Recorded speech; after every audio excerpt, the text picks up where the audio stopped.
वर्षों में बिजली क्षेत्र में बड़े सुधार हुए हैं। इन सभी नीतिगत सुधारों के पीछे जिस एक शख्स का नाम लिया जाता है वो है ऊर्जा मंत्री श्री आर.के. सिंह। इस वक्त वो हमारे साथ मौजूद हैं। आपका बहुत बहुत स्वागत है सर। मेरा पहला सवाल ये है कि भारत द्वारा बिजली के क्षेत्र में किए गए सुधारों की गूंज पूरी दुनिया में सुनाई दे रही है। भारत की गिनती अब बिजली की कमी वाले देशों में नहीं होती।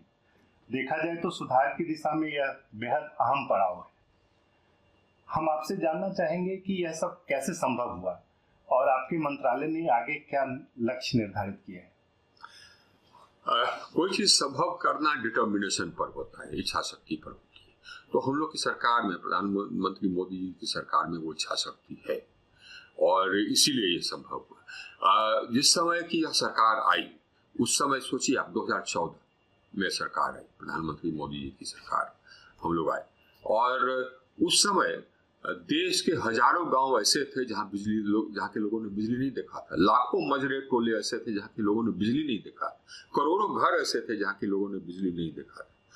तो पहला टारगेट तो प्रधानमंत्री जी ने हम लोग को दिया कि साहब हर गांव को कनेक्ट कर दीजिए। 1000 दिन का टारगेट दिया।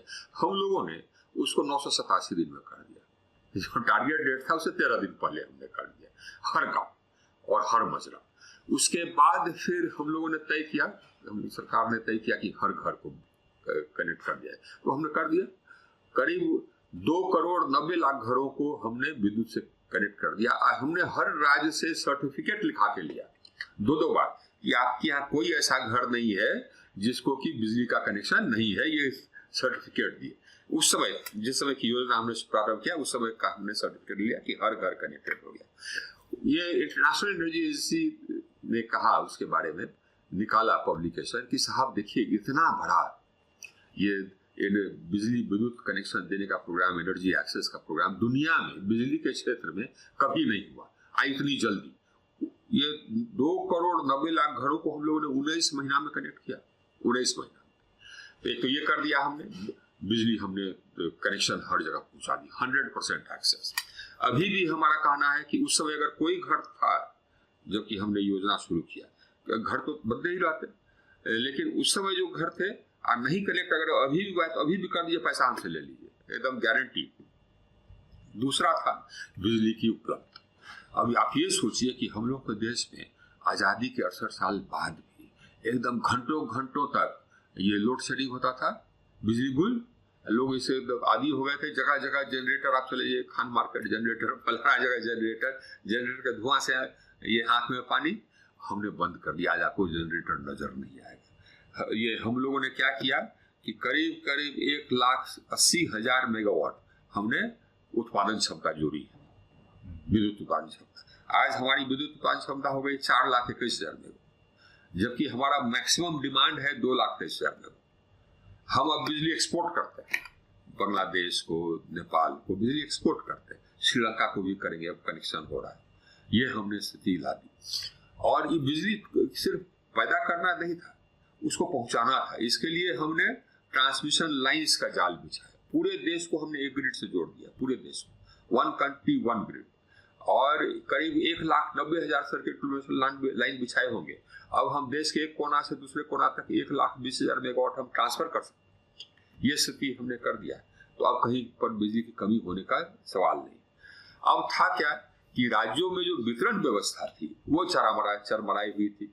अब उनके पास पैसे, ये वो अपना वितरण व्यवस्था को मेंटेन नहीं करते थे, तो एकदम धराशायी हाथ में थी। हम लोगों ने 2,10,000 करोड़ की योजनाएं स्वीकृत की राज्य सरकारों के लिए। अब उनके डिस्ट्रीब्यूशन कंपनी को हमने एकदम बिल्कुल रिवैम्प कर दिया। करीब 2,980 नए सबस्टेशन हमने बनाए। करीब 3,000 सबस्टेशंस का नहीं तो 4,000 सबस्टेशन का हमने उत्क्रमण किया। करीब 8.25 lakh circuit HT line, LT line हमने बिछाए। करीब 7.25 लाख नया ट्रांसफार्मर्स दिया। कुल मिलाकर के हमने विद्युत वितरण व्यवस्था को सुदृढ़ कर दिया। इन सब कारणों से पहले गांव में औसत उपलब्धता रहती 12 घंटे, आज गांव में औसत उपलब्धता कितना है? सब करीब 22 घंटे। शहर में औसत उपलब्धता है पूरे देश में करीब 23.5 घंटे, पूरे देश ये है। 24 घंटा तक हमने ला दिया। जनरेटर को हमने इतिहास कर दिया और हमने ये रूल बनाया, कानून बनाया कि 24 घंटा बिजली आपका अधिकार है नागरिक का। अगर कोई भी डिस्ट्रीब्यूशन कंपनी लोड शेडिंग करता है तो आपको वो कॉम्पनसेशन देगा, और ये नहीं देता है तो आप कंप्लेंट करिए, उसका हमने नियम बना दिया, ये हमने कर दिया। उसके बाद फिर दूसरा हमने किया कि इस सिस्टम को वायबल कर दिया। पहले क्या था कि एकदम बिल्कुल सिस्टम शर्माई हुई इसलिए थी क्योंकि अब ये राज्य सरकारें थी, वो अपना सब्सिडी अनाउंस कर दिया, उसका पैसा देने, है ना। ये डिस्ट्रीब्यूशन का चोरियां बहुत होती थी, लॉसेस बहुत थे। तो हमने क्या किया कि एक तो AT&C लॉस को कम किया, करीब 22.5% थे, उसको घटा करके हमने करीब 16.5% पर ला दिया, 6% कम किया। अगले 2 साल में हम 4% और कम कर देंगे, देखिएगा चुनाव आते आते हम कम कर देंगे। और उसके बाद इसको हम ले आएंगे 7-8%, 8%। हम लोग का थर्ड टर्म होगा ना, तो उसमें हम 5-6% पर हम ले आएंगे। थर्ड टर्म होगा, मान लीजिए इसमें कहीं कोई शक नहीं, हाँ, उसको उतना पर कर देंगे। तो हमने AT&C लॉस कम कर दिया। जो ACS ARR गैप था, मतलब कि जो एवरेज रेवेन्यू रियलाइज्ड बनस्पत की जो कॉस्ट ऑफ सप्लाई है, वो पहले 68 पैसे था, उसको घटा के हमने 15 पैसे पर कर दिया। हमने होता क्या था कि अब सब्सिडी अनाउंस कर दिया, सब्सिडी पेमेंट नहीं करा सरकार, हमने उसका नियम बना दिया कि आपसे सब्सिडी पेमेंट करें। टैरिफ रेगुलर हो, अप टू डेट हो, इसका नियम हमने बना दिया। हमने ये कह दिया कि आपके जो गवर्नमेंट डिपार्टमेंट्स हैं वो पे नहीं करते हैं, वो पे करें। तो कुल मिलाकर के हमने सिस्टम को टाइट कर दिया। तो अब ये हो गया। अब ये कोई बिजली लिया, उसका पेमेंट नहीं किया तो ऑटोमेटिक बिजली कट हो जाए, इसका व्यवस्था हमने कर दिया। अब कोई डिस्ट्रीब्यूशन कंपनी है, वो बिजली ली, आप पेमेंट नहीं किए तो उसका बिजली कट हो जाएगा, वो एक्सचेंज से बिजली नहीं पाएगा। तो ये व्यवस्था हमने कर दिया। तो उसका नतीजा यह हुआ कि आज ये जनरेटिंग, कोई जनरेटर का बिजली सप्लाई किया होता उसका कोई बकाया नहीं, करंट बिल ऑल पेड। पुराना बकाया था 1,35,000 करोड़, उसको घटा के 68,000 पर कर दिया, और ये एकदम बिल्कुल वायबल हो गया। अब ये जितने बिजली कंपनी है उनके शेयर ऊपर भाग रहे हैं और भागेंगे क्योंकि बहुत प्रॉफिटेबल हो जा रहा है, तो बदल दिया हमने सर। उसके बाद फिर हमने इसका एनर्जी ट्रांजिशन कर दिया। ये भी अब ये इन्वायरमेंट के लिए बहुत जरूरी है कि नॉन फॉसिल तरीके से रिन्यूएबल एनर्जी करें, उसमें हमारी गति सबसे अधिक है।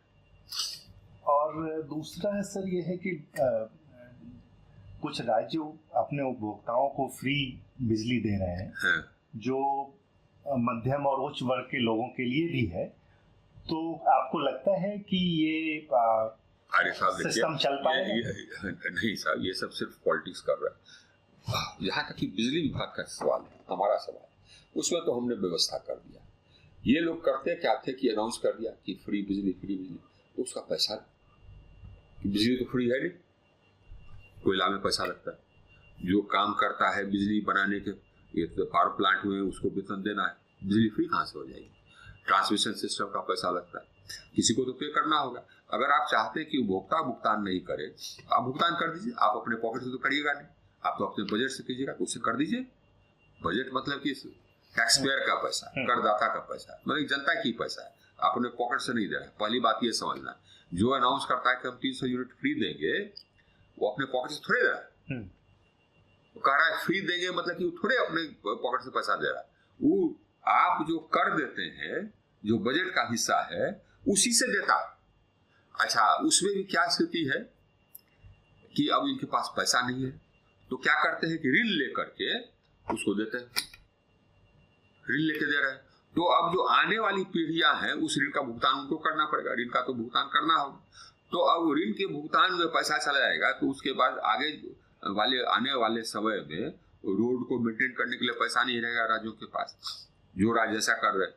हेल्थ सिस्टम, अस्पताल को मेंटेन करने के लिए पैसा नहीं रहेगा, शिक्षक को वेतन देने के लिए पैसा नहीं रहेगा, अपने कर्मचारियों को वेतन देने के लिए पैसा नहीं रहेगा। ये राज्य उसके बारे में जो नेताजी सब कर रहे हैं, उसके बारे में नहीं सोच रहे हैं। हमने बिजली विभाग को तो ये कर दिया, व्यवस्था कर दिया है कि भैया तुम नहीं दोगे, हाँ, तो तुम मतलब कि वही भुगतान नहीं किया बिजली का तो ऑटोमेटिक कट जाएगा। तो भुगतान तो हो रहा है, लेकिन जो आने वाली पीढ़ियां हैं इन राज्यों को, उनको सोचना चाहिए कि जो नेतागण है अपने सत्ता में आने के लिए क्या क्या करते हैं, लुभावन करते हैं। और दूसरा सर, जो बिजली की व्यावसायिक जो दरें हैं वो अभी भी इंडस्ट्री का कहना है कि काफी हाँ, उद्योग के लिए, व्यवसाय के लिए बिजली का दर ज्यादा है। उसका कारण ये है कि ये लोग अपना पॉलिटिक्स के चलते क्या करते हैं कि जो असल में कुछ लोगों को बहुत सस्ते दाम पर बिजली दे रहे हैं, ठीक है, तो आप सब्सिडी दे दीजिए, वो नहीं, तो उसका जो बोझ है वो लाद देते हैं इंडस्ट्री पर। अब ये उसका नतीजा यह होगा या यह होता है कि जो उद्योग है वो उद्योग वायबल नहीं रहता है, तो उसके उद्योग चलता नहीं है, तो उद्योगीकरण अगर नहीं हो रहा है, और तो औद्योगिकरण नहीं होगा तो नौकरियां कहाँ से आएगी, अर्थव्यवस्था कैसे बढ़ेगी, इसकी भी सोच उनको नहीं है। टैरिफ पॉलिसी में, नेशनल टैरिफ पॉलिसी 2016 में निकला, जिसका कि ये जो कंपल्सरी है उसमें है कि क्रॉस सब्सिडी करते हैं, मतलब कि किसी को आपको कम दर पर बिजली देना है तो किसी और पर ज्यादा पैसा ले लीजिए किसी और से। तो पॉलिसी कहता है कि 20% से ज्यादा नहीं होना चाहिए, यानी कि किसी को आप 20% जितना बिजली पहुंचाने का ये पैसा लगता है उससे 20% से ज्यादा आप नहीं ले सकते, टैरिफ पॉलिसी करता है। लेकिन लोग वायलेट करते, उसका भी हमने नियम बना दिया कि साहब जो है 20% लिमिट तय किया हुआ उसी पर आप रहिए, तो धीरे धीरे कम हो जाएगा।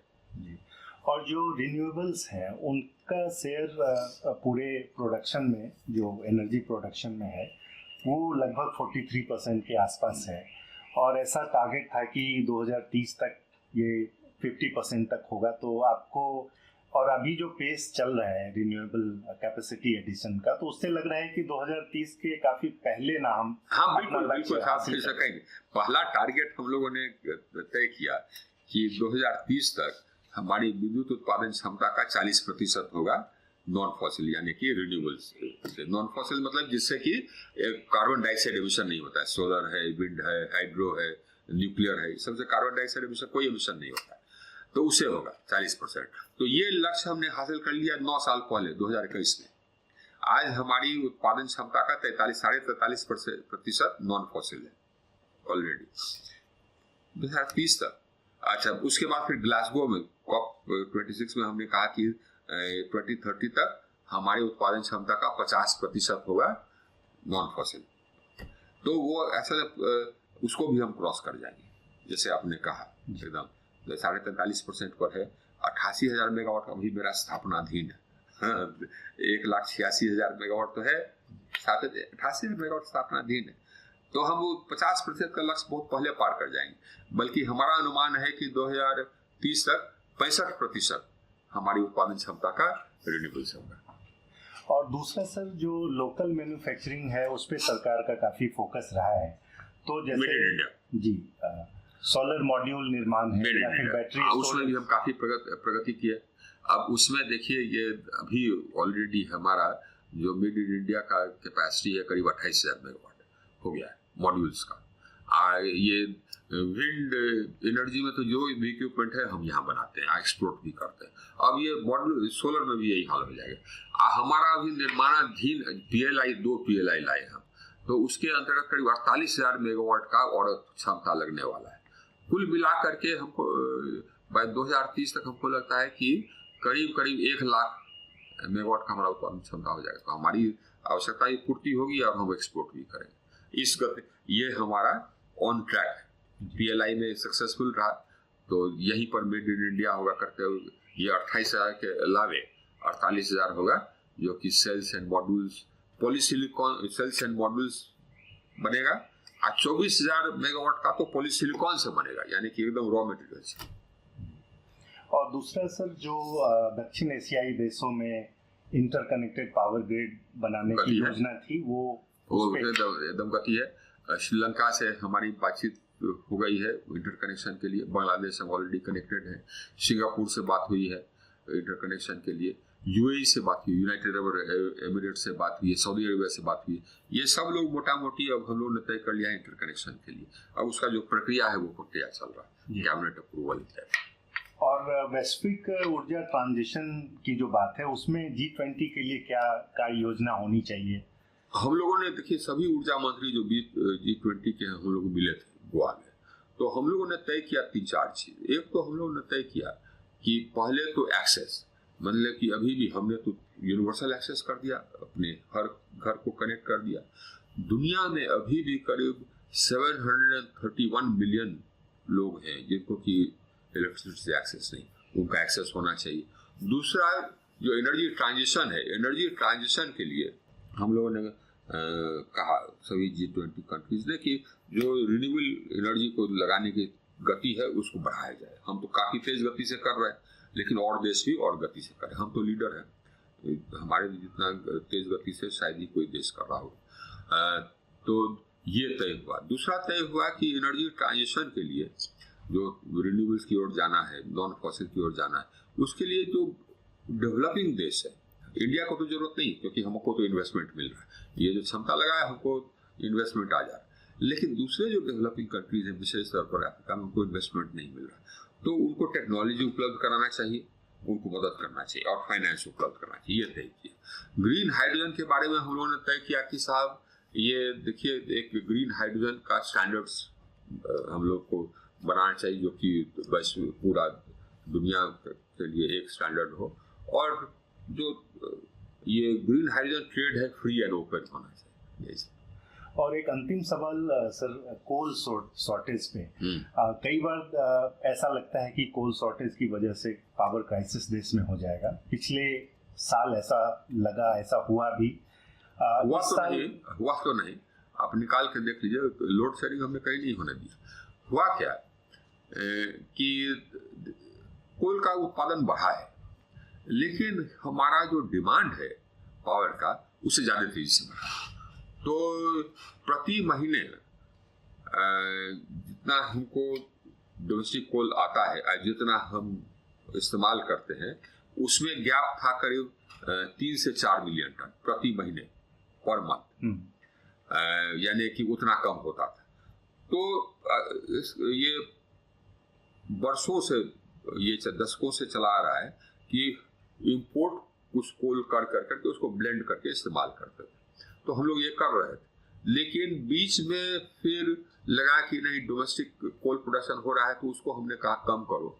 तो उसको हमने कम किया, दिखा कि नहीं उससे काम चलेगा नहीं, तो हमने कहा कि नहीं साहब, जैसे पहले करते थे 2009 से चला आ रहा है कि आप इंपोर्ट करके ब्लेंडिंग करते, वो करते रहिए। तो शॉर्टेज हमने कभी नहीं होने दिया, इंपोर्ट करके ब्लेंड किया। करीब हमको लगता है कि 41-42 मिलियन टन हमने इंपोर्ट करके ब्लेंड किया। तो आज भी हमारा जो स्टॉक है करीब 32 मिलियन टन है, जो कि 13-14 का स्टॉक। तो एक चीज आप ये देखिए कि कोरोना वर्क हुआ, सप्लाई चेन डिस्ट्रप्शन हुआ, उसके बाद अधिकतर विकसित देशों में जो ऊर्जा का दाम है, ऊर्जा की दिक्कत हो गई, ऊर्जा का दाम बहुत बढ़ गया। हमारे यहाँ हमने उसको लेवल रखा, ऊर्जा को इतना दिक्कत होने दिया ना, दाम